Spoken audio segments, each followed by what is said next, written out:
અને ગિરડાને જોડતો હાઈવે પર ખાપટ ગામે કહેવાતું 12 નાળાવાળો બેઠો પુલ અતિ જર્જરિત હાલતમાં। ખાપટ ગામે આવેલા બેઠો પુલ ઉપર પણ ઓવરલોડિંગ વાહનોના લીધે અને અતિ જર્જરિત હોવાના લીધે ગંભીરા બ્રિજ જેવો ઘટના સર્જાઈ તો પણ કંઈ નક્કી નહીં। ઉના તાલુકાના ખાપટ ગામે આવેલ બેઠું નાળું જે વર્ષોથી 12 નાળાના નામે ઓળખાય છે તે વર્ષોથી અતિ જર્જરિત હાલતમાં જોવા મળ્યું। ખાપટ ગામે આવેલા બેઠા પુલ બે તાલુકાને જોડતા હાઈવેમાં આવે છે ત્યારે અવારનવાર આ જર્જરિત હાલતમાં હોવાથી નવો બનાવવા રજૂઆતો થઈ છે। પુલના નીચેના ભાગમાં લોખંડના સળિયા દેખાય છે અને વારંવાર પ્લાસ્ટર મારી અને ઉપર ડાંબરના લપેટા મારી સુશોભિત કરી દેવામાં આવે છે એટલે લોકોને લાગે છે કે કામ થઈ ગયું। ત્યારે તંત્ર દ્વારા ચોમાસા દરમિયાન રિપેરિંગ કામ કરી અને મૂકી દેવામાં આવે છે અને તેમના પાણીના નિકાલ માટેના નાળા પણ બંધ કરી દેવામાં આવ્યા છે। તેના કારણે નીચાણવાળા વિસ્તારોમાં રહેતા લોકોને વરસાદી પાણી ભરાઈ જતા હાલાકીનો સામનો કરવો પડે છે। તંત્ર અને કોન્ટ્રાક્ટરો દ્વારા રિપેરિંગ કામ કરવામાં પણ મસમોટો ભ્રષ્ટાચાર કરવામાં આવે છે। લોટ પાણી અને લાકડા જેવું રિપેરિંગ કામ કરી જતા રહ્યા લોકોને હાલાકી નથી પરંતુ ત્યાં પ્રચાર થતા લોકોને અને ત્યાં વસવાટ કરતા લોકોને હાલાકીનો સામનો કરવો પડે છે। હવે જોવાનું એ રહ્યું કે તંત્ર આ બેઠો પુલ નવો બનાવશે કે પછી વારંવાર રિપેરિંગના નામે ભ્રષ્ટાચાર કર્યા કરશે। રિપોર્ટર હર્ષદ વાઢેર, ધી ઉમેરા ન્યૂઝ, ઉના। નમસ્કાર। આ ઉના અને ગિરગડા તાલુકાને જોડતો એક રોડ છે, હાઈવે છે। હાઈવે ઉપર ખાપટ ગામ નજીક જ એક 12 નાળો એટલે કે પુલ જેવું છે, નાના બેઠા પુલ જેવું છે। ત્યાં હાલ ગ્રામ પંચાયત અને મનરેગા દ્વારા પંચાયતો દ્વારા હાલ અત્યારે અહીંયા અમૃત સરોવરના બોર્ડ પણ મારેલા છે। અમૃત સરોવર જેવું બનાવેલું છે ભાઈ। અમૃત સરોવર જેવું અહીંયા કાંઈ જોવા નથી મળતું। લાખો રૂપિયાના ખર્ચે બનાવવામાં આવ્યું હોય છે કદાચ, પરંતુ એને જ અટતું નજીક જે એ હાલ અત્યારે નરેગામાંથી જે કોઈ ગ્રાન્ટો આવતી હોય છે તેમાંથી ખોદકામ એટલે કે ખાડિયા ગોદવાનું એટલે કે 100 દિવસની મજૂરી પ્રમાણેનું કંઈક વેતન આપવામાં આવે છે, એવી કામગીરી અહીંયા થઈ છે। તો હાલ અત્યારે ત્યાંથી જે પાણીનો પ્રવાહ છે તે આવતો હોય છે એ હું તમને બતાવું આ નાળાની હાલત કે અત્યારે હવે અહીંયા મજૂરો આવ્યા છે, મજૂરોને આ કામગીરી કરવી છે કે આ પૂરી રીતે ભયાનક પરિસ્થિતિ છે। હાલ હું તમને બતાવું કે જે ઉપરના દ્રશ્ય છે, કેમેરામેન મારી ઉપરના દ્રશ્ય બતાવે છે। અહીંયા લોખંડના સળિયા નીકળી ગયા છે।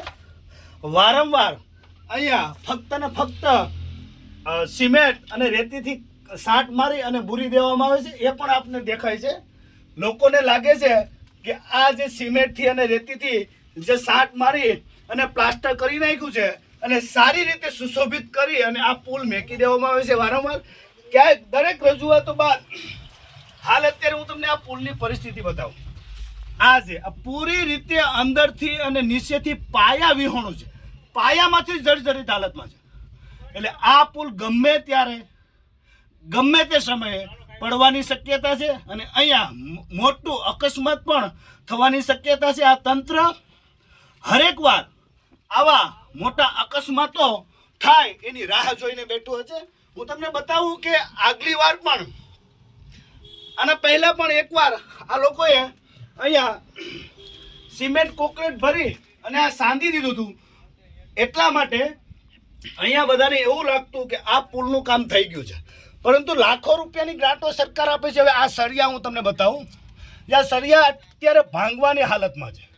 જો આમની ઉપરથી કોઈ પણ એવું ઓવરલોડિંગ વાહન નીકળશે એટલે આ પુલ પડવાની શક્યતા, ગંભીરા બ્રિજ જેવી પરિસ્થિતિ અહીંયા ખાપટની અંદર થશે એટલે મોટો મુદ્દો ઉદ્ભવશે। પરંતુ તંત્રને આ અકસ્માત થવાની રાહ જોઈ રહ્યું હોય એવું પણ લાગી રહ્યું છે। હું બીજા પણ અનેક આ જે નાળા વચ્ચેથી જે પાણીનો પ્રવાહ જવાનો છે એ જે દ્રશ્યો છે એ હું તમને બતાવીશ બીજી જગ્યાએ।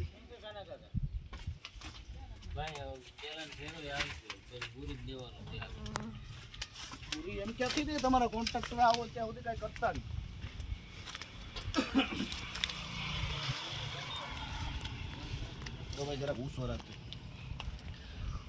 હવે જે બેઠા નાળાનો બીજો જે અંડરગ્રાઉન્ડનો જે પુલ છે જે હું તમને બતાવું છું કે અહીંયા પણ આ સળિયા નીકળી ગયા છે।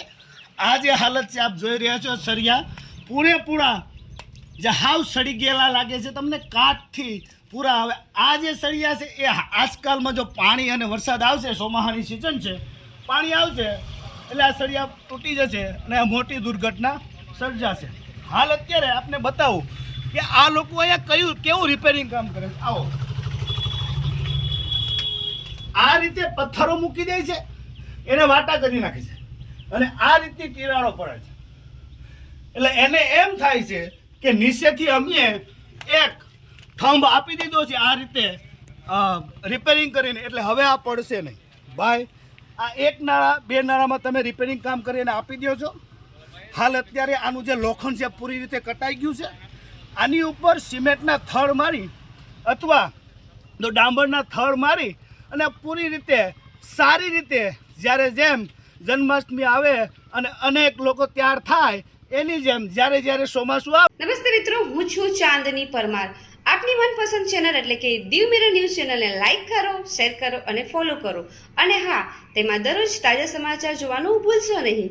દીવ મિરર ન્યૂઝ દરરોજ લાઈવ અપડેટ ગુજરાત રાજ્ય દેશ દુનિયાના તમામ બ્રેકિંગ સમાચારો નિહાળો દીવ મિરર ન્યૂઝ ચેનલ પર.